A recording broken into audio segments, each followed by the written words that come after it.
সূরা আল আরাফ। রহমান রহিম আল্লাহ তাআলার নামে। আলিফ লাম মিম সাদ। হে নবী, এ মহাগ্রন্থ তোমার উপর নাজিল করা হয়েছে যেন তুমি এর দ্বারা কাফেরদের ভয় দেখাতে পারো। ঈমানদারদের জন্য এটি হচ্ছে একটি স্মরণিকা। অতএব এ ব্যাপারে তোমার মনে যেন কোন প্রকারের সংকীর্ণতা না থাকে। হে মানুষ, এই কিতাবে তোমাদের মালিকের কাছ থেকে তোমাদের কাছে যা কিছু পাঠানো হয়েছে তোমরা তা যথাযথ অনুসরণ করো এবং তা বাদ দিয়ে তোমরা অন্য কোনো কর্তৃপক্ষের অনুসরণ করো না। তোমরা খুব কমই উপদেশ মেনে চলো।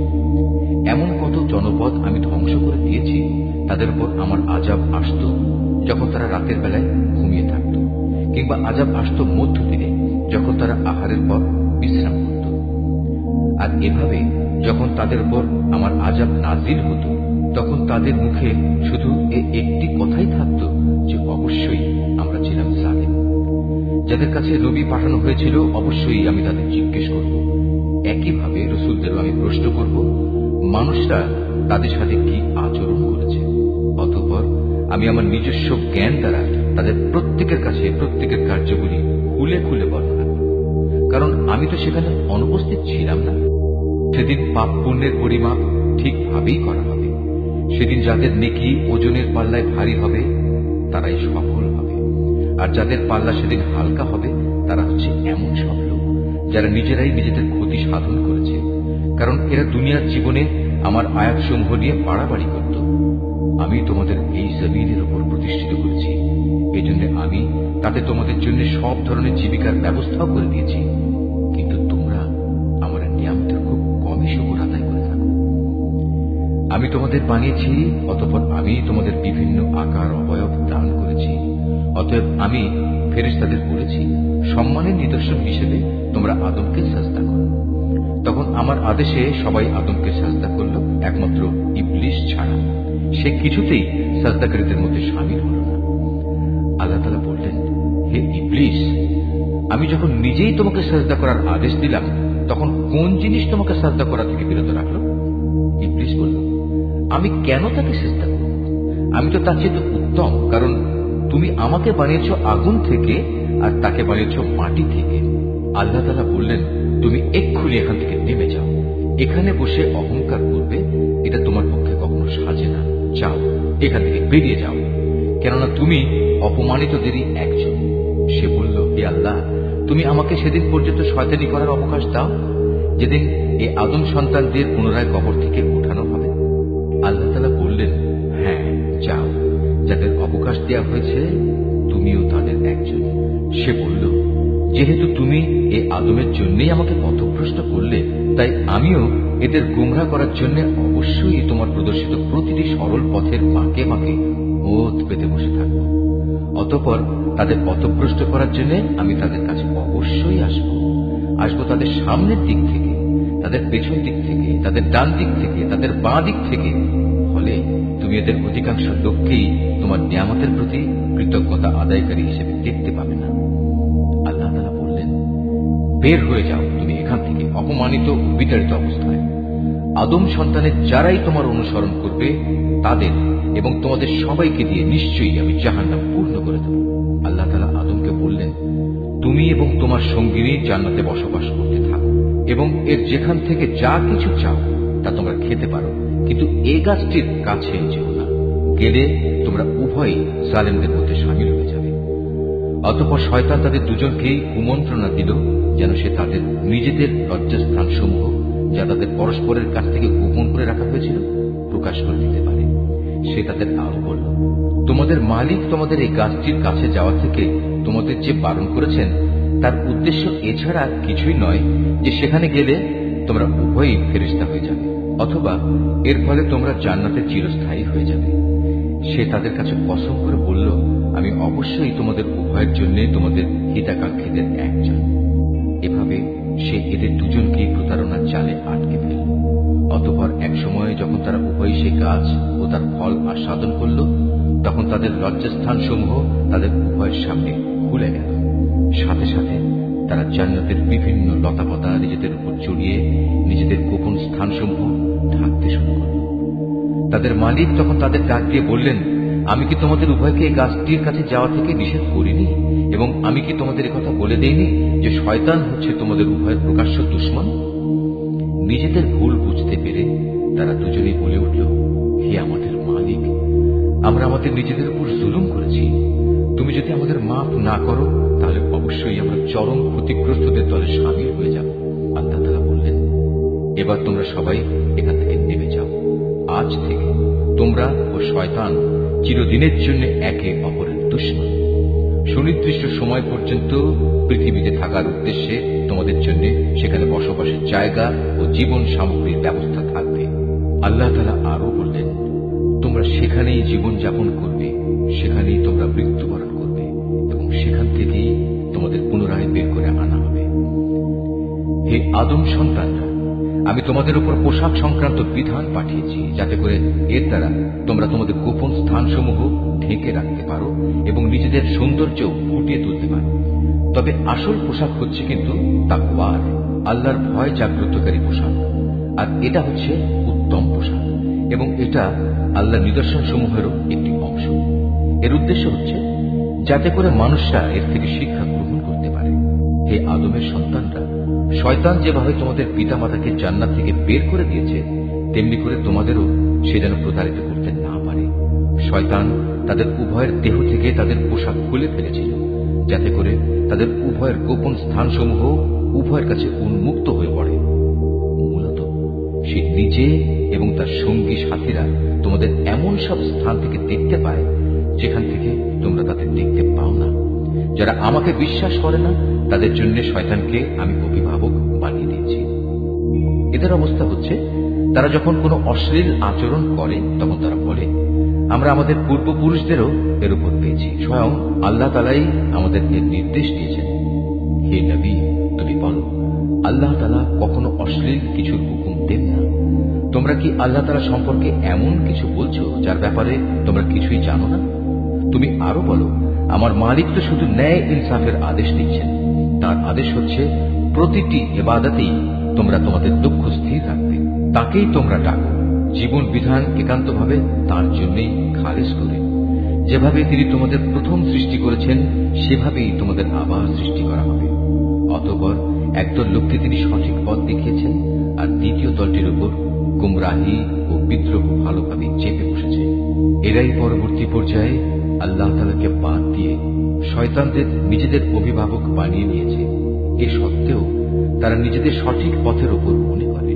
হে আদম সন্তানরা, তোমরা প্রতিটি ইবাদতের সময়ই তোমাদের সৌন্দর্য মণ্ডিত পোশাক গ্রহণ করো, তোমরা খাও এবং পান করো, তবে কোনো অবস্থাতেই অপচয় করো না, কেননা আল্লাহ তাআলা অপচয়কারীদের কখনো পছন্দ করেন না।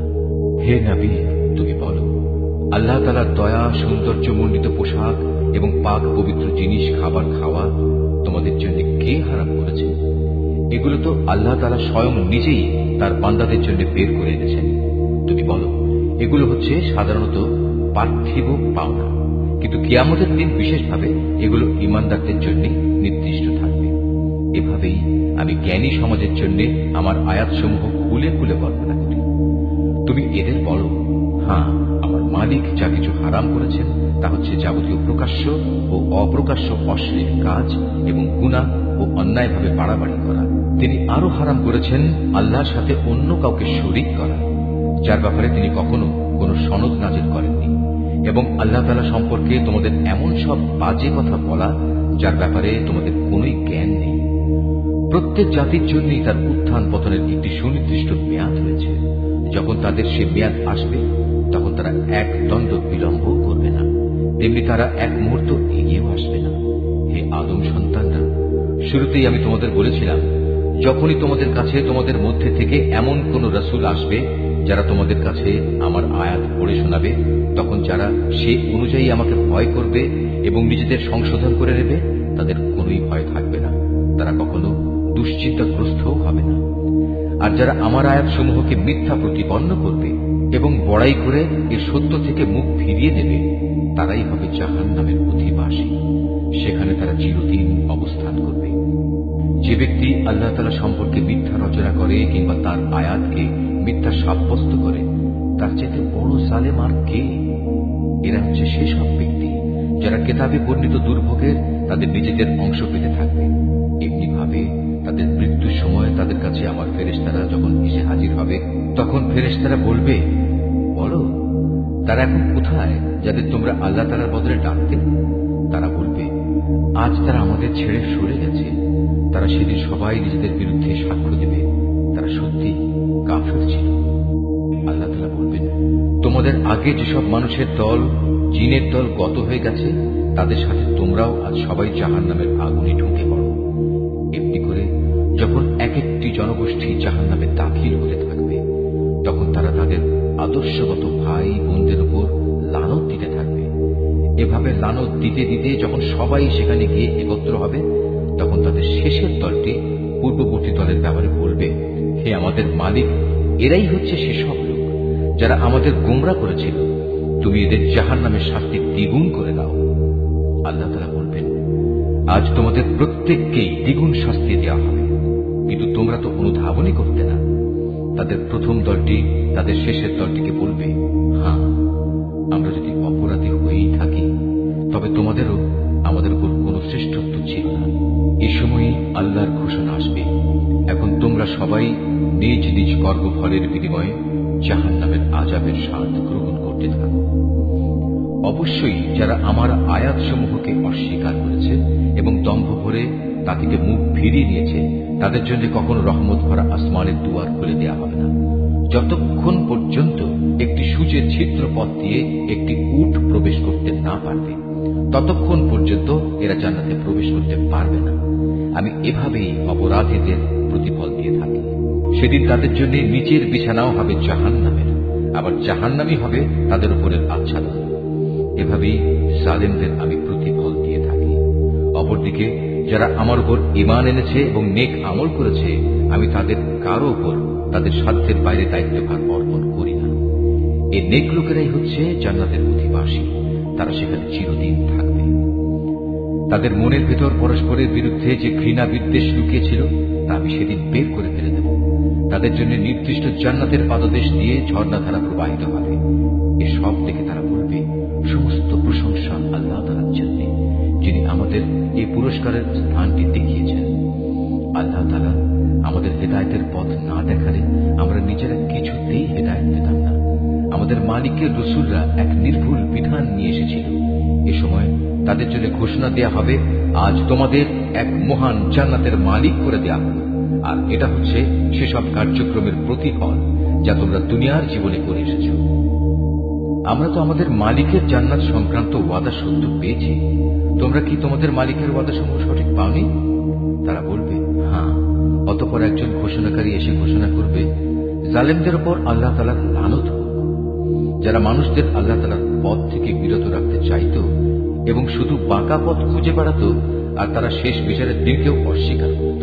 জান্নাত ও জাহান্নাম উভয়ের মাঝে একটি দেয়াল থাকবে। এই দেয়ালের উঁচু স্থানের উপর থাকবে আর এক দলের কিছু লোক, যারা সেখানে আনিত প্রতিটি ব্যক্তিকে তাদের নিজ নিজ চিহ্ন অনুযায়ী চিনতে পারবে। তারা জান্নাতের অধিবাসীদের ডেকে বলবে, তোমাদের উপর শান্তি বর্ষিত হোক। এরা যদিও তখন পর্যন্ত জান্নাতে প্রবেশ করেনি, কিন্তু প্রতি মুহূর্তে এরা সেখানে প্রবেশ করার আগ্রহ পোষণ করছে। অতঃপর যখন তাদের দৃষ্টি জাহান্নামের অধিবাসীদের আযাবের দিকে ফিরিয়ে দেওয়া হবে, তখন তারা বলবে, হে আমাদের মালিক, তুমি আমাদের এ জালিম সম্প্রদায়ের অন্তর্ভুক্ত করো না। অতঃপর পার্থক্য নির্ণয়কারী সে দেয়ালের উঁচু স্থানে অবস্থানকারী ব্যক্তিরা জাহান্নামের কিছু লোককে, যাদের তারা কোনো বিশেষ লক্ষণের ফলে চিনতে পারবে, ডেকে বলবে, তোমাদের দলবল কোনোটাই তো আজ কাজে এলো না, না কাজে এলো তোমাদের অহংকার যা তোমরা করতে। অপরদিকে আজ চেয়ে দেখো মোমেনদের প্রতি, এরা কি সেসব লোক নয় যাদের ব্যাপারে তোমরা কসম করে বলতে, আল্লাহ তাআলা এদের তার রহমতের কোন অংশই দান করবেন না, অথচ আজ এদেরকেই আল্লাহ তাআলা বলেছেন, তোমরা সবাই জান্নাতে প্রবেশ করো, তোমাদের কোনোই ভয় নেই, না তোমরা দুঃখিত হবে। এবার জাহান্নামের অধিবাসীরা জান্নাতের লোকদের দিকে বলবে, আমাদের উপর সামান্য কিছু পানি অন্তত ঢেলে দাও, অথবা আল্লাহ তাআলা তোমাদের যে খাবার দান করেছেন তার কিয়দংশ আমাদের দাও। তারা বলবে, আল্লাহ তাআলা আজ এ দুটি জিনিস কাফেরদের জন্য হারাম করেছেন। যারা দিনকে খেল তামাশায় পরিণত করে রেখেছিল এবং পার্থিব জীবন তাদের প্রতারণার জালে আটকে রেখেছিল, তাদের আজ আমি ঠিক সেভাবেই ভুলে যাব যেভাবে তারা আমার সামনাসামনি হওয়ার এই দিনটিকে ভুলে গেছে এবং আমার আয়াতসমূহ অস্বীকার করেছে। আমি তাদের কাছে এমন একটি কিতাব পৌঁছে দিয়েছিলাম যা আমি বিশদ জ্ঞান দ্বারা সমৃদ্ধ করে বর্ণনা করেছি। যারা এর উপর ঈমান আনবে, এই কিতাব হবে তাদের জন্য সুস্পষ্ট হিদায়াত ও রহমত। এরা কি চূড়ান্ত কোন পরিণামের জন্য অপেক্ষা করছে, যেদিন সত্যি সত্যি সে পরিণাম তাদের কাছে আসবে? সেদিন যারা ইতিপূর্বে এ দিনটিকে ভুলে গিয়েছিল তারা বলবে, অবশ্যই আমাদের মালিকের পক্ষ থেকে আমাদের রাসূলরা এদিনের সত্য প্রতিশ্রুতি নিয়ে এসেছিল। আমাদের জন্য আজ কোন সুপারিশকারী কি আছে যারা আমাদের পক্ষে আল্লাহর কাছে কিছু বলবে? অথবা এমন কি হবে যে আমাদের পুনরায় দুনিয়ায় ফিরিয়ে দেওয়া হবে, যাতে আমরা সেখানে গিয়ে ভিন্ন ধরনের কিছু করে আসতে পারি যা আমরা আগে কখনো করিনি? মূলত এরাই হচ্ছে সেসব লোক যারা নিজেরা নিজেদের ক্ষতি সাধন করেছে এবং দুনিয়ায় তারা যা কিছু মিথ্যা রচনা করত তাও তাদের কাছ থেকে আজ হারিয়ে গেছে। অবশ্যই তোমাদের মালিক আল্লাহ তাআলা, যিনি 6 দিনে আসমান সমূহ ও জমিন সৃষ্টি করেছেন, অতঃপর তিনি আরশের উপর অধিষ্ঠিত হন। তিনি রাতের আবরণকে দিনের উপর ছেয়ে দেন যেন তা একে অন্যকে দ্রুত গতিতে অনুসরণ করে। তিনি সৃষ্টি করেছেন সূরজ, চাঁদ ও তারাসমূহ। মূলত এর সব কটিকেই আল্লাহ তাআলার বিধানের অধীনে করে রাখা হয়েছে। জেনে রেখো, সৃষ্টি যেহেতু তাঁর, সুতরাং এর উপর ক্ষমতাও চলবে একমাত্র তাঁর। সৃষ্টিকুলের মালিক আল্লাহ তাআলা অত্যন্ত দয়ালু ও বরকতময়। অতএব তোমরা একান্ত বিনয়ের সাথে ও চুপিসারে শুধু তোমাদের মালিক আল্লাহ তাআলাকে ডাকো। অবশ্যই তিনি তাঁর রাজত্বে যারা বাড়াবাড়ি করে তাদের পছন্দ করেন না। আল্লাহর জমিনে একবার তাঁর শান্তি স্থাপনের পর তাতে তোমরা বিপর্যয় সৃষ্টি করো না। তোমরা ভয় ও আশা নিয়ে একমাত্র আল্লাহ তাআলাকেই ডাকো। অবশ্যই আল্লাহর রহমত নেক লোকদের অতি নিকটে রয়েছে। তিনি মহান আল্লাহ, যিনি বাতাসকে বৃষ্টি ও রহমতের আগাম সুসংবাদবাহী হিসেবে জনপদের দিকে পাঠান। শেষ পর্যন্ত যখন সে বাতাস পানির ভারী মেঘমালা বহন করে চলতে থাকে, তখন আমি তাকে একটি মৃত জনপদের দিকে পাঠিয়ে দিই। অতঃপর সে মেঘ থেকেই আমি পানি বৃষ্টি বর্ষণ করি। অতঃপর তা দিয়ে জমিন থেকে আমি সব ধরনের ফলমূল বের করে আনি। এভাবে আমি মৃতকেও জীবন থেকে বের করে আনব। সম্ভবত এ থেকে তোমরা কিছু শিক্ষা গ্রহণ করতে পারবে। উৎকৃষ্ট জমিন, তা থেকে তার মালিকের আদেশে উৎকৃষ্ট ফসল উৎপন্ন হয়।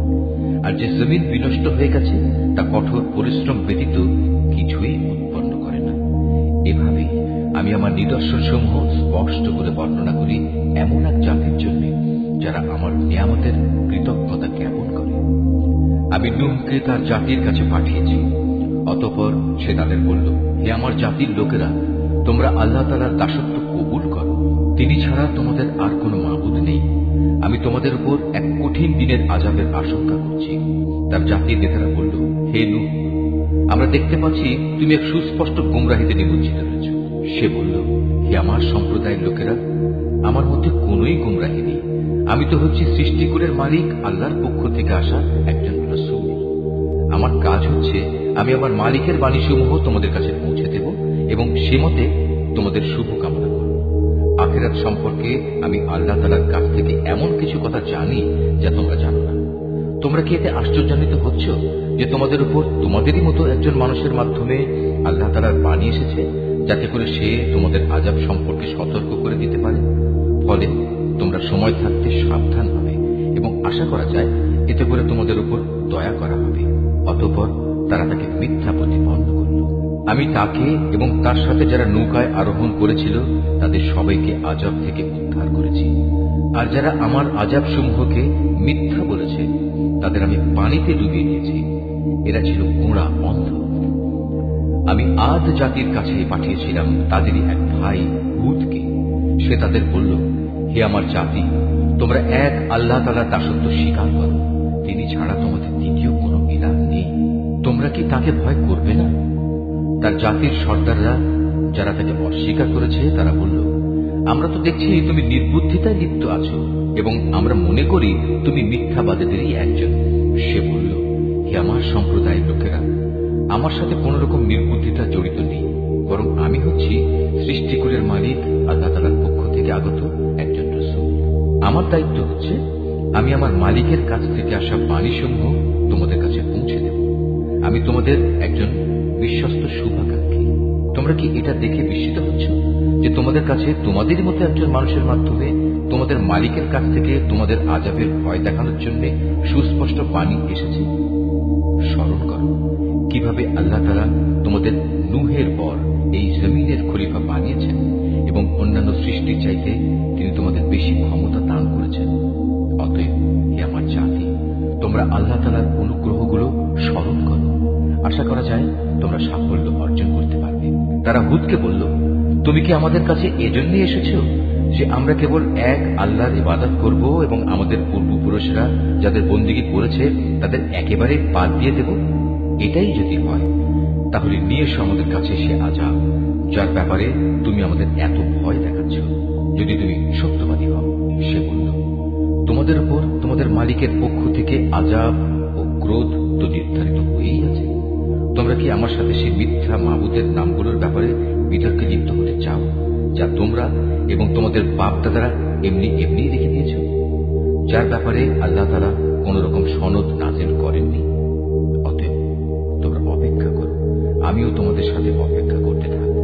অতঃপর যখন আযাব এলো তখন আমি তাকে এবং তার সাথে যেসব ঈমানদার ব্যক্তি ছিল তাদের আমার রহমত দ্বারা আযাব থেকে বাঁচিয়ে দিলাম, আর যারা আমার আয়াতসমূহকে অস্বীকার করেছে আমি তাদের নির্মূল করে দিলাম। এরা তো আসলে ঈমানদারই ছিল না। সামুদ জাতির কাছে আমি পাঠিয়েছিলাম তাদেরই এক ভাই সালেহকে। সে এসে বলল, হে আমার জাতি, তোমরা এক আল্লাহ তাআলার বন্দেগী করো, তিনি ছাড়া তোমাদের আর কোনো ইলাহ নেই। তোমাদের কাছে তোমাদের মালিকের কাছ থেকে সুস্পষ্ট প্রমাণ এসে হাজির হয়েছে, আর তোমাদের জন্য এ হচ্ছে আল্লাহর উষ্ট্রি। একে তোমরা ছেড়ে দাও যেন তা আল্লাহ তাআলার জমিনে বিচরণ করে খেতে পারে। তোমরা তাকে কোনো খারাপ মতলবে স্পর্শ করো না, তাহলে আল্লাহর পক্ষ থেকে কঠোর আযাব এসে তোমাদের পাকড়াও করবে। স্মরণ করো যখন আল্লাহ তাআলা আদ জাতির পর তোমাদের দুনিয়ার খলিফা বানিয়েছিলেন এবং আল্লাহ তাআলার জমিনে তিনি তোমাদের প্রতিষ্ঠা দান করেছেন, যার ফলে তোমরা এর সমতল ভূমি থেকে মাটি নিয়ে তা দিয়ে প্রাসাদ বানাচ্ছ, আর পাহাড়ের গা কেটে কেটে নিজেদের ঘরবাড়ি তৈরি করতে পারছ। অতএব তোমরা আল্লাহ তাআলার এসব জ্ঞান ও প্রকৌশল সংক্রান্ত নিয়ামত স্মরণ করো এবং কোনো অবস্থায় আল্লাহ তাআলার জমিনে বিপর্যয় ঘটিও না। তার জাতির সেসব নেতৃস্থানীয় লোক যারা নিজেদের গৌরবের বড়াই করে বেড়াত, অপেক্ষাকৃত দুর্বল শ্রেণীর লোকদের যারা তাদের মধ্যে থেকে তার উপর ঈমান এনেছে, বলল, তোমরা কি সত্যি জানো সালেহ আল্লাহ তাআলার পাঠানো একজন রাসূল? তারা বলল, হ্যাঁ, তার উপর যে বাণী পাঠানো হয়েছে আমরা তা বিশ্বাস করি। অতঃপর সে অহংকারী লোকেরা বলল, তোমরা যা কিছুতে বিশ্বাস করো আমরা তা অস্বীকার করি। অতএব তারা উষ্ট্রিটিকে মেরে ফেলল এবং এর দ্বারা তারা তাদের মালিকের নির্দেশের স্পষ্ট বিরোধিতা করল এবং তারা বলল, হে সালেহ, আমরা তো উষ্ট্রিটিকে মেরে ফেললাম। যদি তুমি সত্যি রাসূল হয়ে থাকো তাহলে সে আযাব নিয়ে এসো যার ওয়াদা তুমি আমাদের দিচ্ছ। অতঃপর এক প্রলয়ঙ্কারী ভূমিকম্প তাদের গ্রাস করে ফেলল, ফলে তারা নিজেদের ঘরেই মুখ থুবড়ে পড়ে রইল। অতঃপর সে তাদের কাছ থেকে অন্যদিকে চলে গেল এবং সে নিজের জাতিকে বলল, আমি আমার মালিকের সতর্ক বাণী তোমাদের কাছে পৌঁছে দিয়েছিলাম এবং তোমাদের জন্য কল্যাণও কামনা করেছিলাম, কিন্তু তোমরা তো কোনো কল্যাণকামীদের পছন্দই করো না। আমি লূতকেও পাঠিয়েছিলাম যখন সে তার জাতিকে বলেছিল, তোমরা এমন এক অশ্লীলতার কাজ করছো যা তোমাদের আগে সৃষ্টিকুলের আর কেউ কখনো করেনি। তোমরা যৌন তৃপ্তির জন্য নারীদের বাদ দিয়ে পুরুষদের কাছে যাও। আসলে তোমরা হচ্ছে এক সীমা লঙ্ঘনকারী জাতি। তার জাতির কাছে তখন একথা বলা ছাড়া আর কোনো জবাবই ছিল না যে সবাই মিলে তাদের তোমাদের জনপদ থেকে বের করে দাও, কেননা এরা হচ্ছে কতিপয় পাক পবিত্র মানুষ। অতঃপর যখন আমার আযাব এলো তখন আমি তাকে এবং তার পরিবার পরিজনকে উদ্ধার করলাম, তাদের স্ত্রীকে ছাড়া। সে আযাবে কবলিত হয়ে পেছনের লোকদের মধ্যে শামিল থেকে গেল। আমি তাদের উপর প্রচন্ড আযাবের বৃষ্টি বর্ষণ করতে থাকলাম। সুতরাং তুমি ভালো করে চেয়ে দেখো অপরাধী ব্যক্তিদের পরিণাম সেদিন কি ভয়াবহ হয়েছিল। আর মদিয়ানবাসীদের কাছে আমি পাঠিয়েছিলাম তাদেরই এক ভাই শোয়েবকে। সে তাদের বলল, হে আমার জাতি, তোমরা এক আল্লাহ তাআলার বন্দেগী করো, তিনি ছাড়া তোমাদের আর কোনো ইলাহ নেই। তোমাদের কাছে তোমাদের মালিকের পক্ষ থেকে সুস্পষ্ট নিদর্শন এসে গেছে। অতএব তোমরা সে মোতাবেক ঠিক ঠিক মতো পরিমাপ ও ওজন করবে। মানুষদের দেওয়ার সময় কখনো কম দিয়ে তাদের ক্ষতিগ্রস্ত করো না। আল্লাহ তাআলার এই জমিনে শান্তি ও সংস্কার স্থাপিত হওয়ার পর তাতে তোমরা পুনরায় বিপর্যয় সৃষ্টি করো না। তোমরা যদি আল্লাহ তাআলার উপর ঈমান আনো তাহলে এটাই তোমাদের জন্য কল্যাণকর। প্রতিটি রাস্তায় তোমরা এজন্য বসে থেকো না যে তোমরা লোকদের ভীত সন্ত্রস্ত করবে, এবং যারা ঈমান এনেছে তাদের তোমরা আল্লাহ তাআলার পথ থেকে বিরত রাখবে, আর সব সময় অহেতুক দোষ ত্রুটি খুঁজতে থাকবে। স্মরণ করে দেখো, যখন তোমরা সংখ্যায় ছিলে নিতান্ত কম, অতঃপর আল্লাহ তোমাদের সংখ্যা বাড়িয়ে দিলেন। অতএব তোমরা পুনরায় চেয়ে দেখো বিপর্যয় সৃষ্টিকারীদের পরিণাম কি হয়েছিল। আমাকে যে পানি দিয়ে পাঠানো হয়েছে তার উপর কোন একটি জনগোষ্ঠী যদি ঈমান আনে আর একটি দল যদি তার উপর আদৌ ঈমান না আনে, তাহলে আল্লাহর কি ক্ষতি হবে? অতঃপর তোমরা ধৈর্য ধারণ করো যতক্ষণ না আল্লাহ তাআলা নিজেই আমাদের মাঝে একটা ফয়সালা করে দেন। তিনিই হচ্ছেন উত্তম ফয়সালাকারী। তার সম্প্রদায়ের কিছু নেতৃস্থানীয় লোক যারা বড়াই অহংকার করছিল বলল, হে শোয়েব, আমরা অবশ্যই তোমাকে এবং তোমার সাথে যারা ঈমান এনেছে তাদের আমাদের জনপদ থেকে বের করে দেব, অথবা তোমাদের আমাদের জাতিতে ফিরে আসতে হবে। সে বলল, যদি আমরা ইচ্ছুক না হই তাহলেও কি তাই হবে? সেখান থেকে আল্লাহ তাআলা আমাদের একবার মুক্তি দেওয়ার পর যদি আমরা আবার তোমাদের জীবনাদর্শে ফিরে আসি, তাহলে আমরা পরিষ্কারভাবে আল্লাহ তাআলার উপর মিথ্যা আরোপ করব। আমাদের পক্ষে এটা কখনো সম্ভব নয় যে আমরা সেখানে ফিরে আসব। হ্যাঁ, আমাদের মালিক যদি আমাদের ব্যাপারে অন্য কিছু চান তাহলে এটা ভিন্ন কথা। অবশ্যই আমাদের মালিকের জ্ঞান সবকিছুর উপর ছেয়ে আছে। আমরা একান্তভাবে আল্লাহ তাআলার উপর নির্ভর করি এবং আমরা বলি, হে আমাদের মালিক, আমাদের এবং আমাদের জাতির মাঝে তুমি সঠিক একটা ফয়সালা করে দাও, কারণ তুমি হচ্ছ সর্বোত্তম ফয়সালাকারী। তার জাতির নেতৃস্থানীয় লোক যারা আল্লাহ তাআলার নবীকে অস্বীকার করেছে, তারা সে জাতির সাধারণ মানুষদের বলল, তোমরা যদি শোয়েবের অনুসরণ করো তাহলে তোমরা খুবই ক্ষতিগ্রস্ত হবে।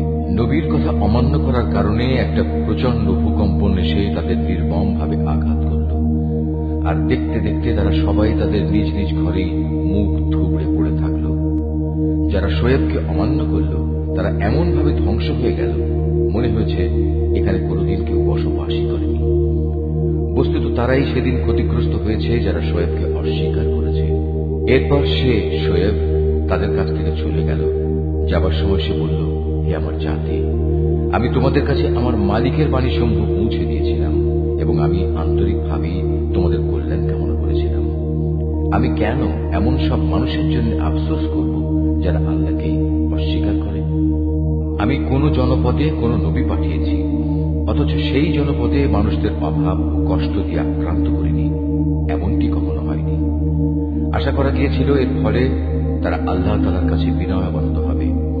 অতঃপর আমি তাদের দুঃখ কষ্টের জায়গাকে সচ্ছল অবস্থার দ্বারা বদলে দিয়েছি। এমনকি যখন তারা আমার নিয়ামত দ্বারা প্রাচুর্য লাভ করল, তখন তারা আমাকে ভুলে বসল এবং বলল, সচ্ছলতা ও অসচ্ছলতা তো আমাদের পূর্বপুরুষদের উপর এসেছে। অতঃপর আমি তাদের এমন আকস্মিকভাবে পাকড়াও করলাম যে তারা টেরও পেল না। অথচ যদি সেই জনপদের মানুষগুলো আল্লাহ তাআলার উপর ঈমান আনত এবং আল্লাহ তাআলাকে ভয় করত, তাহলে আমি তাদের উপর আসমান জমিনের যাবতীয় বরকতের দুয়ার খুলে দিতাম। কিন্তু তা না করে তারা আমার নবীকেই মিথ্যা প্রতিপন্ন করল। সুতরাং তাদের কর্মকাণ্ডের জন্য আমি তাদের ভীষণভাবে পাকড়াও করলাম।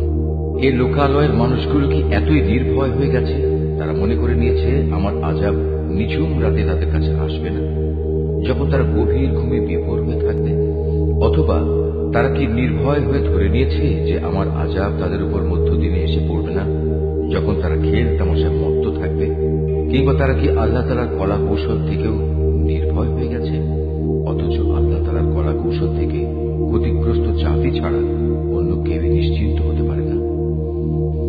আগে আগের লোকদের চলে যাওয়ার পর তাদের জায়গায় যারা পরে দুনিয়ার উত্তরাধিকারী হয়েছে, তাদের কি এই বিষয়টি কখনো হেদায়েতের পথ দেখায় না যে আমি ইচ্ছা করলে যে কোনো সময় তাদের অপরাধের জন্য তাদের পাকড়াও করতে পারি এবং এমন ভাবে তাদের দিলের উপর মোহর মেরে দিতে পারি যে তারা সত্যের ডাক শুনতেই পাবে না।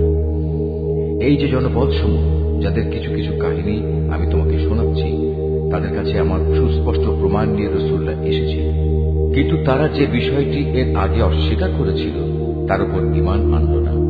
আর এভাবেই আল্লাহ তাআলা অবিশ্বাসী কাফেরদের অন্তরে মোহর মেরে দেন। আমি এদের বেশি সংখ্যক মানুষকেই আমার সাথে সম্পাদিত প্রতিশ্রুতি পালনকারী হিসেবে পাইনি, বরং এদের অধিকাংশকেই আমি বড় বড় অপরাধে অপরাধী পেয়েছি। এদের ধ্বংসের পর আমি মূসাকে আমার সুস্পষ্ট নিদর্শন সমূহ দিয়ে ফেরাউন ও তার পরিষদ বর্গের কাছে পাঠিয়েছি, কিন্তু তারাও আমার হেদায়েতের সাথে বাড়াবাড়ি করেছে। আজ তুমি দেখে নাও আমার জমিনে বিপর্যয় সৃষ্টিকারীদের পরিণাম কি হয়েছে। মূসা বলল, হে ফেরাউন, আমি অবশ্যই সৃষ্টিকুলের মালিকের পক্ষ থেকে পাঠানো একজন রাসূল। এটা নিশ্চিত আমি আল্লাহ তাআলা সম্পর্কে সত্য ছাড়া অন্য কিছু বলবো না।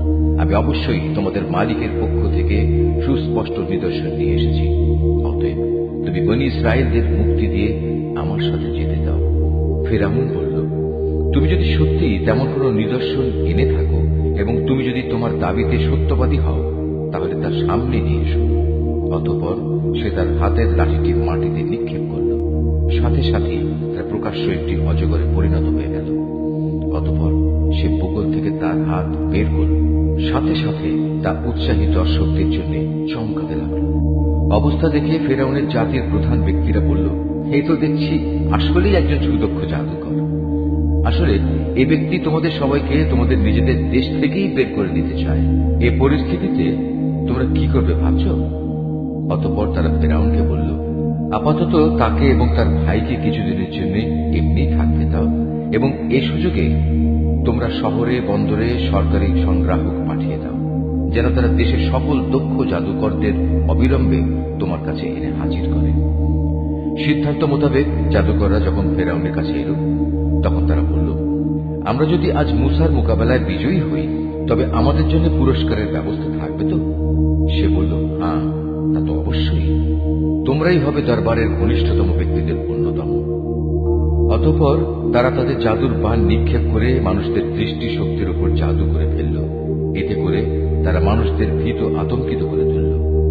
তারা সেদিন সত্যি সত্যি বড় জাদুমন্ত্র নিয়ে হাজির হয়েছিল। অতঃপর আমি মূসার কাছে ওহী পাঠালাম এবং তাকে বললাম, এবার তুমি জমিনে তোমার লাঠিটি নিক্ষেপ করো।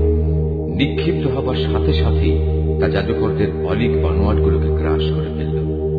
অতঃপর সত্য প্রতিষ্ঠিত হয়ে গেল, আর তারা যা কিছু বানিয়ে এনেছিল তা মিথ্যা প্রতিপন্ন হল। সেখানে তারা সবাই পরাভূত হল এবং তারা লাঞ্ছিত হয়ে ফিরে গেল। অতঃপর সত্যের সামনে জাদুকরদের অবনত করে দেওয়া হল। তারা সবাই সমস্বরে বলে উঠল, আমরা সৃষ্টিকুলের মালিকের উপর ঈমান আনলাম, যিনি মূসা ও হারুনের মালিক। ঘটনার এই আকস্মিক মোড় পরিবর্তন দেখে ফেরাউন বলল, এ কি, আমি তোমাদের কোন রকম অনুমতি দেওয়ার আগেই তোমরা তার উপর ঈমান আনলে? আসলে আমি বুঝতে পারলাম এ ছিল তোমাদের নিশ্চিত একটা ষড়যন্ত্র। এ নগরে বসেই তোমরা তা পাকিয়েছ, যাতে করে তার অধিবাসীদের তোমরা সেখান থেকে বের করে দিতে পারো। অচিরেই তোমরা এই বিদ্রোহের পরিণাম জানতে পারবে। আমি তোমাদের একদিকের হাত ও অন্যদিকের পাগুলো কেটে ফেলব, এরপর আমি তোমাদের সবাইকে শুলে চড়াব। তারা বলল, আমরা তো একদিন আমাদের মালিকের কাছে ফিরে যাবই, তাই আমরা তোমার শাস্তির পরোয়া করি না। তুমি আমাদের কাছ থেকে এই কারণেই এই প্রতিশোধ নিচ্ছ যে আমাদের মালিকের নিদর্শন সমূহ যা তার কাছ থেকে আমাদের কাছে এসে পৌঁছেছে, আমরা তার উপর ঈমান এনেছি।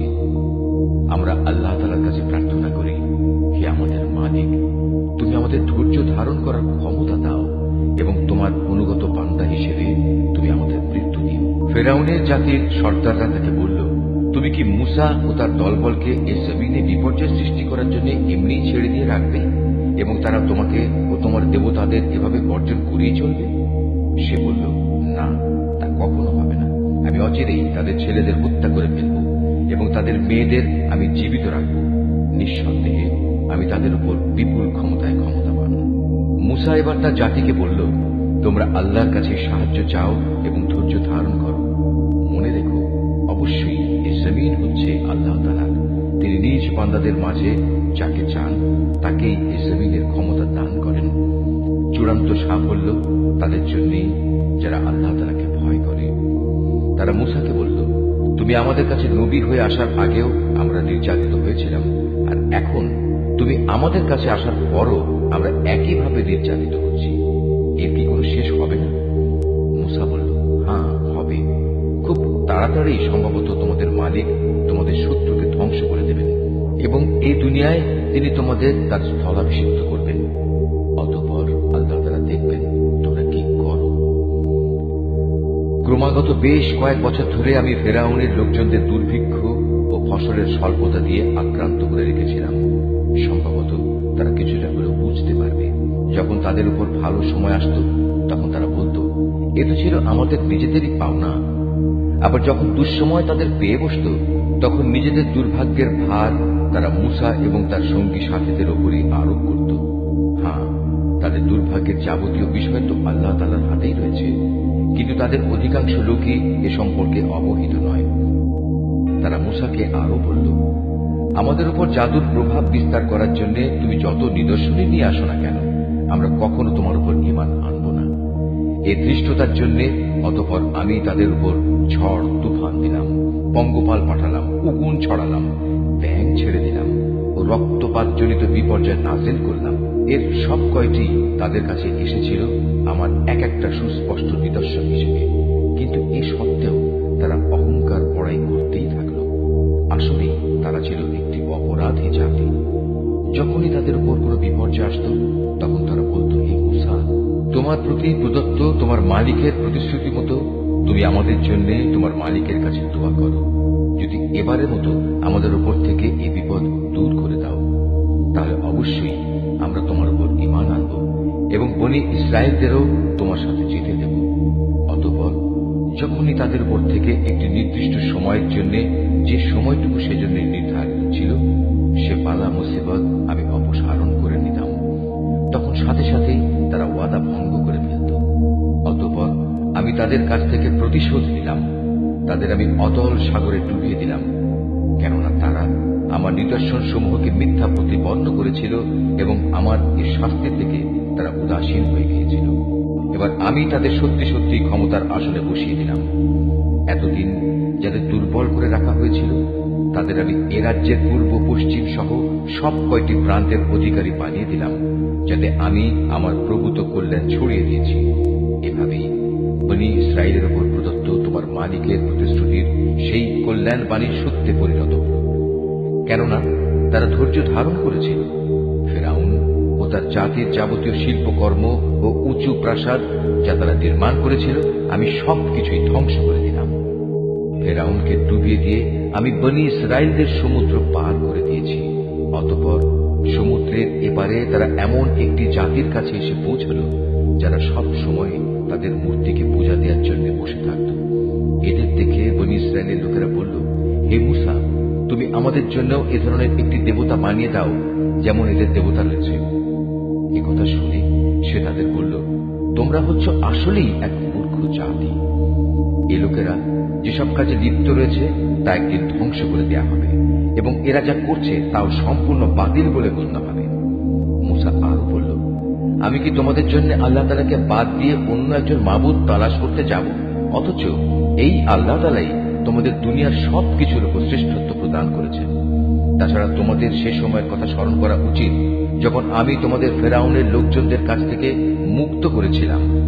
তারা তোমাদের মর্মান্তিক শাস্তি দিত, তারা তোমাদের পুত্র সন্তানদের হত্যা করত আর তোমাদের মেয়েদের তারা জীবিত ছেড়ে দিত। এতে তোমাদের জন্য তোমাদের পরওয়ারদিগারের পক্ষ থেকে এক মহা পরীক্ষা নিহিত ছিল। মুসাকে আমার কাছে ডাকার জন্য আমি 30টি রাত নির্ধারণ করে দিয়েছিলাম, পরে তাতে আরো 10 মিলিয়ে তাকে পূর্ণ করেছি। এভাবেই তার জন্য তার মালিকের নির্ধারিত সময় 40 রাতের মেয়াদ পূর্ণ হয়ে গেল। যাত্রার প্রাক্কালে মুসা তার ভাই হারুনকে বলল, আমার অবর্তমানে আমার লোকদের মাঝে তুমি আমার প্রতিনিধিত্ব করবে, তাদের প্রয়োজনীয় সংশোধন করবে, কখনো বিশৃঙ্খলা সৃষ্টিকারীদের কথা মতো চলবে না। যখন মূসা আমার সাক্ষাতের জন্য নির্ধারিত স্থানে এসে পৌঁছল এবং তার মালিক তার সাথে কথা বললেন, তখন সে বলল, হে আমার মালিক, আমাকে তোমার কুদরত দেখাও, আমি তোমাকে দেখব। তিনি বললেন, না, তুমি কখনো আমাকে দেখতে পাবে না। তুমি বরং অনতি দূরের পাহাড়টির দিকে তাকিয়ে দেখো, যদি আমার নূর দেখার পর পাহাড়টি স্বস্থানে স্থির হয়ে দাঁড়িয়ে থাকতে পারে, তাহলে তুমি অবশ্যই সেখানে আমায় দেখতে পাবে। অতঃপর যখন তার মালিক পাহাড়ের উপর স্বীয় জ্যোতি নিক্ষেপ করলেন, তখন তা পাহাড়কে চূর্ণ বিচূর্ণ করে দিল। সাথে সাথেই মূসা বেহুশ হয়ে গেল।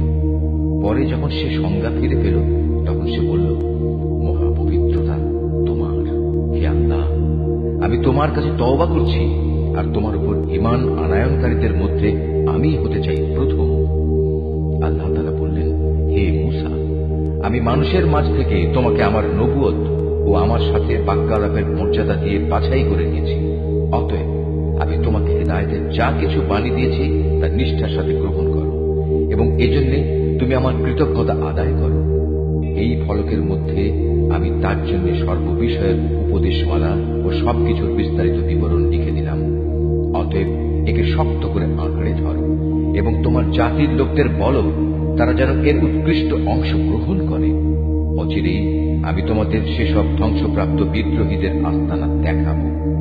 অচিরেই আমি সেসব মানুষদের দৃষ্টি আমার এসব নিদর্শন থেকে ভিন্ন দিকে ফিরিয়ে দেব, যারা পৃথিবীতে অন্যায়ভাবে বাহাদুরি করে বেড়ায়। আসলে এই লোকেরা যদি অতীত ধ্বংসাবশেষের সব কয়টি চিহ্ন দেখতে পায়, তবু তারা তার উপর ঈমান আনবে না। যদি তারা সঠিক পথ দেখতেও পায়, তবু তারা পথকে পথ বলে গ্রহণ করবে না। যদি এর কোথাও কোনো পাকা পথ তারা দেখতে পায়, তাহলে তাকেই অনুসরণযোগ্য পথ হিসেবে গ্রহণ করবে। এটা এ কারণে যে তারা আমার আয়াতসমূহকে মিথ্যা সাব্যস্ত করেছে, আর এই আযাব থেকেও তারা ছিল উদাসীন। যারা আমার আয়াতসমূহ ও পরকালে আমার সামনাসামনি হওয়ার বিষয়কে অস্বীকার করবে, তাদের সব কার্যকলাপই বিনষ্ট হয়ে যাবে, আর তারা এই দুনিয়ায় যা কিছু করবে তাদের তেমনি প্রতিফল দেয়া হবে। মূসার জাতির লোকেরা তার তুর পর্বতে গমনের পর নিজেদের অলংকার দিয়ে একটি গোবাছুর বানিয়ে দিল। তা ছিল জীবনবিহীন একটি দেহ, যার আওয়াজ ছিল শুধু গরুর হাম্বারও। এ লোকেরা কি দেখতে পায় না যে সে দেহটি তাদের সাথে কোনো কথা বলে না, না সেটি তাদের কোনো পথের দিশা দেয়?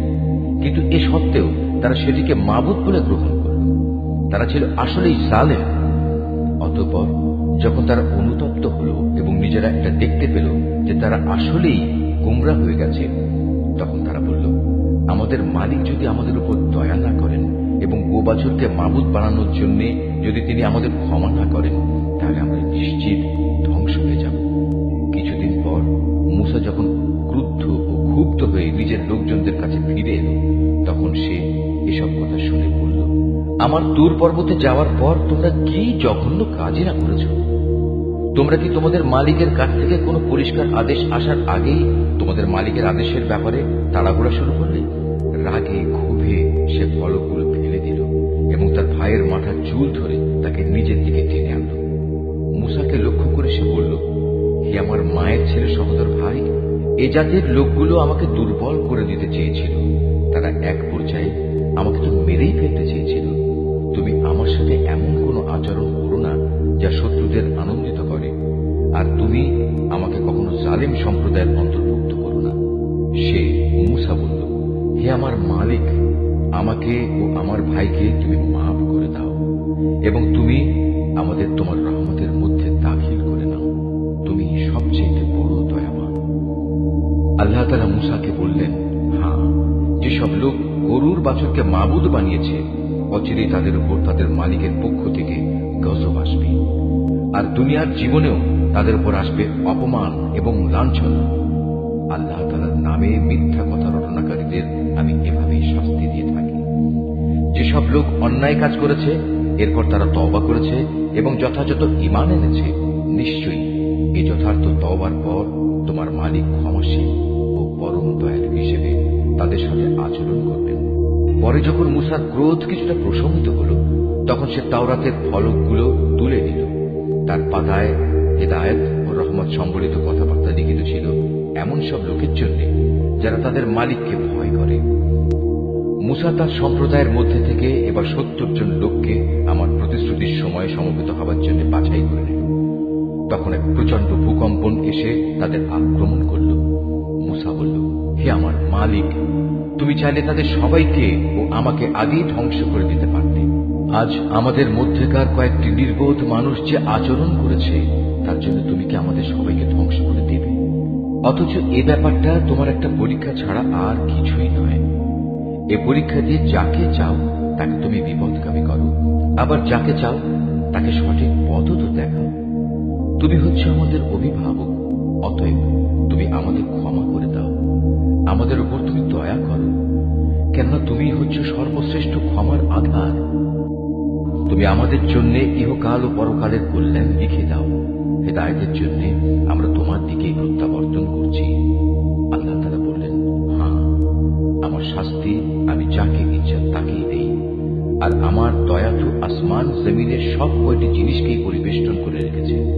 আমি অবশ্যই তাই লিখে দেব এমন লোকদের জন্য যারা আল্লাহ তাআলাকে ভয় করে, যারা যাকাত আদায় করে, সর্বোপরি যারা আমার আয়াতসমূহের উপর ঈমান আনে, যারা এই বার্তাবাহক নিরক্ষর রাসূলের অনুসরণ করে চলে, যার উল্লেখ তাদের কিতাব তাওরাত ও ইনজিলেও তারা দেখতে পায়।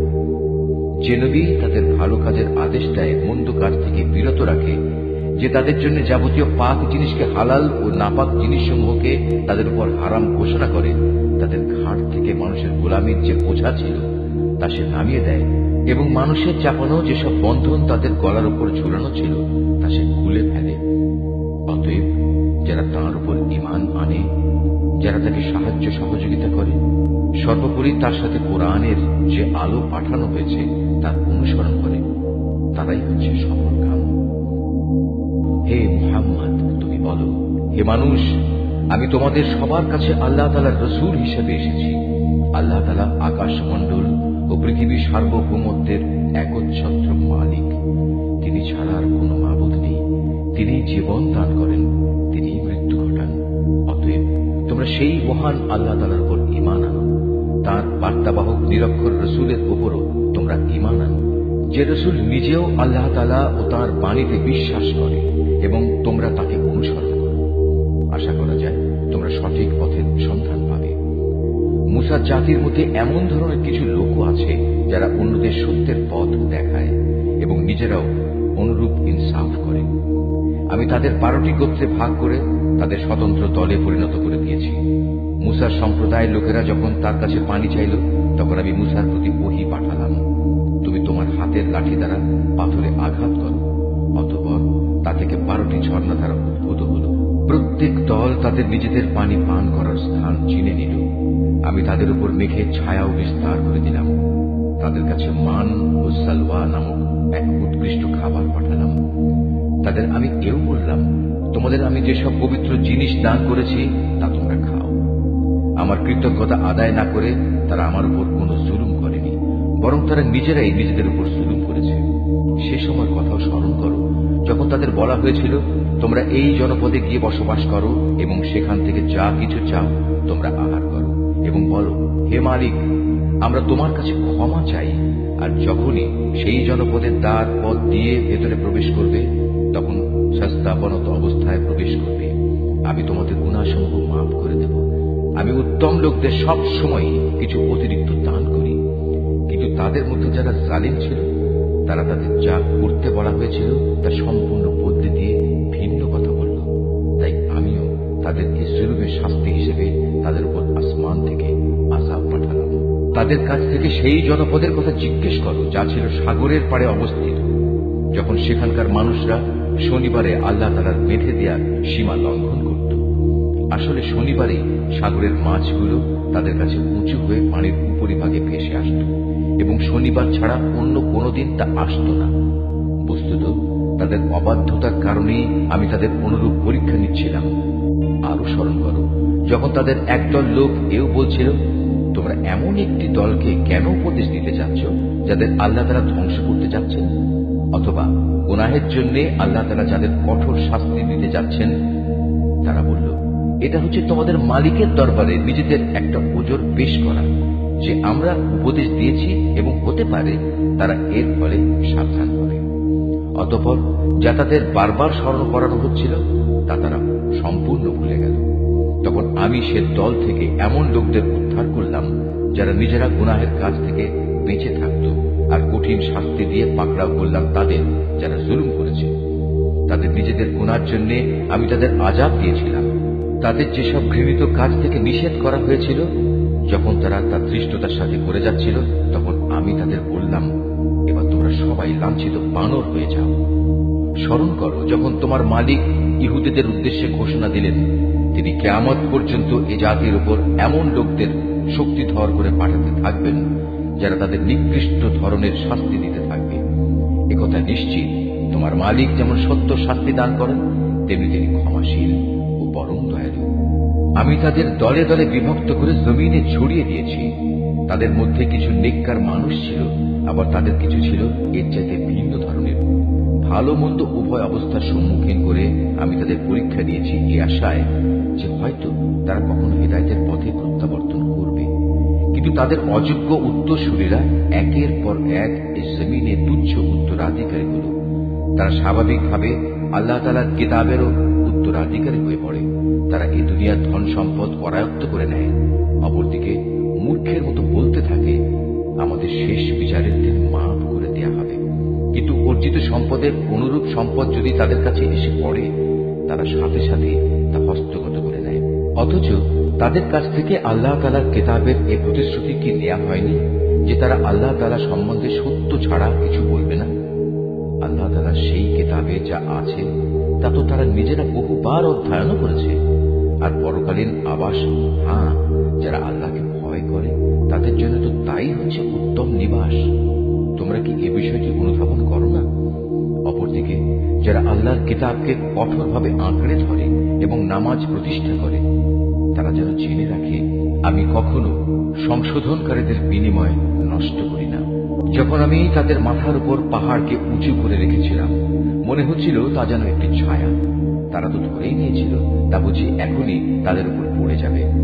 আমি তাদের বললাম, তোমাদের আমি হেদায়েত সম্বলিত যে কিতাব দিয়েছি তা কঠোরভাবে আঁকড়ে ধরো এবং তাতে যা কিছু আছে তা বারবার স্মরণ করো। এর ফলে আশা করা যায় তোমরা বেঁচে থাকতে পারবে। তোমরা স্মরণ করো যখন তোমাদের মালিক আদম সন্তানের পৃষ্ঠদেশ থেকে তাদের পরবর্তী সন্তান সন্ততিদের বের করে এনেছেন এবং তাদের নিজেদের উপর এ মর্মে আনুগত্যের স্বীকারোক্তি আদায় করেছেন যে আমি কি তোমাদের মালিক নই? তারা সবাই বলল, হ্যাঁ, নিশ্চয়ই আমরা সাক্ষ্য দিলাম। এর উদ্দেশ্য ছিল যেন কিয়ামতের দিন তোমরা একথা বলতে না পারো আমরা তো এ বিষয়ে অনবহিত ছিলাম, কিংবা একথা যেন না বলো যে আল্লাহর সাথে শিরক তো আমাদের বাপদাদারা আগে করেছে আর আমরা তো ছিলাম তাদের পরবর্তী বংশধর। বাতিলপন্থীদের কার্যক্রমের জন্য কি তুমি আমাদের ধ্বংস করবে? এভাবেই আমি অতীতের দৃষ্টান্তসমূহ তাদের কাছে খোলাখুলি বর্ণনা করি এই আশায় যে এরা সোজা পথে ফিরে আসবে। এ মুহাম্মদ, তুমি তাদের কাছে এমন একটি মানুষের কাহিনী পড়ে শোনাও যার কাছে আমি নবীর মাধ্যমে আমার আয়াতসমূহ নাযিল করেছিলাম, কিন্তু সে পরে আমার আয়াত থেকে বিচ্যুত হয়ে পড়ে। অতঃপর শয়তান তার পিছু নেয় এবং সে সম্পূর্ণ গোমরাহ লোকদের দলভুক্ত হয়ে পড়ে। অথচ আমি চাইলে তাকে এই আয়াতসমূহ দ্বারা উচ্চ মর্যাদা দান করতে পারতাম, কিন্তু সে তো ঊর্ধ্বমুখী আসমানের বদলে নিম্নমুখী জমিনের প্রতি আসক্ত হয়ে পড়ে এবং পার্থিব কামনা বাসনার অনুসরণ করে। অতঃপর তার উদাহরণ হচ্ছে কুকুরের উদাহরণের মতো। যদি তুমি তাকে দৌড়াতে থাকো, তবু সে জিহ্বা বের করে হাঁপাতে থাকে, আবার তোমরা সেটিকে ছেড়ে দিলেও জিহ্বা ঝুলিয়ে হাঁপাতে থাকে। এ হচ্ছে তাদের দৃষ্টান্ত যারা আমার আয়াতসমূহ অস্বীকার করে। এই কাহিনীগুলো তাদের তুমি পড়ে শোনাও, হয়তোবা তারা চিন্তা গবেষণা করবে। যে সম্প্রদায়ের লোকেরা আমার নিদর্শনসমূহ মিথ্যা সাব্যস্ত করে, তারা নিজেরাই নিজেদের উপর জুলুম করে আসছে। তাদের উদাহরণ কতই না নিকৃষ্ট। আল্লাহ তাআলা যাকে পথ দেখান সে সঠিক পথ প্রাপ্ত হবে, আবার যাকে তিনি গোমরাহ করেন তারা হয়ে পড়ে ভীষণ ক্ষতিগ্রস্ত। বস্তুত বহু সংখ্যক মানুষ ও জিন আছে যাদের আমি জাহান্নামের জন্য পয়দা করেছি। তাদের কাছে যদিও বোঝার মতো দিল আছে, কিন্তু তা দিয়ে তারা চিন্তা করে না। তাদের কাছে দেখার মতো চোখ থাকলেও তারা তা দিয়ে সত্য দেখে না। আবার তাদের কাছে শোনার মতো কান আছে, কিন্তু তারা সে কান দিয়ে সত্য কথা শোনে না। আসলে এরা হচ্ছে জন্তু জানোয়ারের মতো এবং কোন কোন ক্ষেত্রে তাদের চাইতেও এরা বেশি বিভ্রান্ত। এসব লোকেরা দারুণ উদাসীন। আল্লাহ তাআলার জন্যই যাবতীয় সুন্দর নামসমূহ নিবেদিত রয়েছে। অতএব তোমরা সেসব ভালো নামে তাকে ডাকো এবং সেসব লোকের কথা ছেড়ে দাও যারা তার নামে বিকৃতি ঘটায়। যা কিছু তারা দুনিয়ার জীবনে করে এসেছে অচিরেই তার যথাযথ ফল তারা পাবে। আমি যাদের সৃষ্টি করেছি সে মানুষ ও জিনদের মাঝে আবার এমন একটি দল আছে যারা মানুষকে সঠিক পথের দিকে ডাকে এবং সে মতে নিজেরাও নিজেদের জীবনে ইনসাফ কায়েম করে। যারা আমার আয়াতসমূহকে মিথ্যা প্রতিপন্ন করে ক্রমে ক্রমে আমি তাদের এমন ভাবে ধ্বংসের দিকে ঠেলে নিয়ে যাব তারা তার টের পাবে না। আমি তাদের বিদ্রোহের জন্য অবকাশ দিয়ে রাখব এবং এ ব্যাপারে আমার কৌশল অত্যন্ত শক্ত। তারা কি কখনো চিন্তা করে দেখে না যে তাদের সাথী মুহাম্মদ কোনো পাগল নয়, সে তো হচ্ছে আযাবের একজন সুস্পষ্ট সতর্ককারী মাত্র। তারা কি আসমান সমূহ ও পৃথিবীর সার্বভৌমত্বের বিষয়টির দিকে কখনো তাকিয়ে দেখে না এবং তাকিয়ে দেখে না আল্লাহ তাআলা এখানে যা কিছু সৃষ্টি করেছেন তার প্রতি এবং এর প্রতিও তাদের অবস্থানের মেয়াদ হয়তো নিকটবর্তী হয়ে এসেছে। এরপর আর কোন কথা আছে যা বললে এরা ঈমান আনবে? আল্লাহ তাআলা যাকে পথহারা করে দেন তাকে পথে আনার আর দ্বিতীয় কেউ নেই। আল্লাহ তাআলা তো তাদের সবাইকেই তাদের অবাধ্যতায় উদ্ভ্রান্তের মতো ঘুরে বেড়ানোর জন্য ছেড়ে দেন। তারা তোমার কাছে কিয়ামত সম্পর্কে জিজ্ঞেস করে, এ দিনটি কখন সংঘটিত হবে? তুমি তাদের বলো, এই জ্ঞান তো আমার মালিকের কাছেই রয়েছে, এর সময় আসার আগে তিনি তা প্রকাশ করবেন না। আকাশ মণ্ডল ও জমিনের জন্য সেদিন তা হবে একটি ভয়াবহ ঘটনা। এটি তোমাদের উপর পতিত হবে একান্ত আকস্মিকভাবেই। তারা এই প্রশ্নটি এমন ভাবে জিজ্ঞেস করে যে মনে হয় তুমি বুঝি বিষয়টি সম্পর্কে সবকিছু জানো। তাদের বলো, কিয়ামতের জ্ঞান তো একমাত্র আল্লাহ তাআলার কাছেই রয়েছে, কিন্তু অধিকাংশ মানুষই এ সত্যটুকু জানে না। তুমি আরো বলো, আমার নিজের ভালো মন্দর মালিকও তো আমি নই, তবে আল্লাহ তাআলা যা চান তাই হয়। যদি আমি অজানা বিষয় সম্পর্কে জানতাম তাহলে আমি নিজের জন্য সে জ্ঞানের জোরে অনেক ফায়দাই হাসিল করে নিতে পারতাম এবং এই কারণে কোনো অকল্যাণই আমাকে স্পর্শ করতে পারত না। আমি তো শুধু একজন নবী, জাহান্নামে সতর্ককারী ও জান্নাতের সুসংবাদবাহী মাত্র, শুধু সে জাতির জন্য যারা আমার উপর ঈমান আনে। তিনিই সেই আল্লাহ তাআলা যিনি তোমাদের একটি প্রাণ থেকে পয়দা করেছেন এবং পরবর্তী পর্যায়ে তার থেকে তিনি তার জুড়ি বানিয়েছেন যেন তার জুড়ির কাছে গিয়ে সে পরম শান্তি লাভ করতে পারে।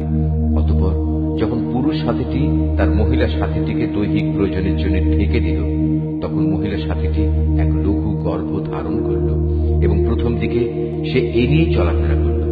পরে যখন সে গর্ভের কারণে ওজনে ভারী হয়ে এলো তখন তারা পুরুষ মহিলা উভয়ই তাদের মালিককে ডেকে বলল, হে আল্লাহ তাআলা, যদি তুমি আমাদের একটি সুস্থ ও পূর্ণাঙ্গ সন্তান দান করো তাহলে আমরা অবশ্যই তোমার কৃতজ্ঞতা আদায় করব।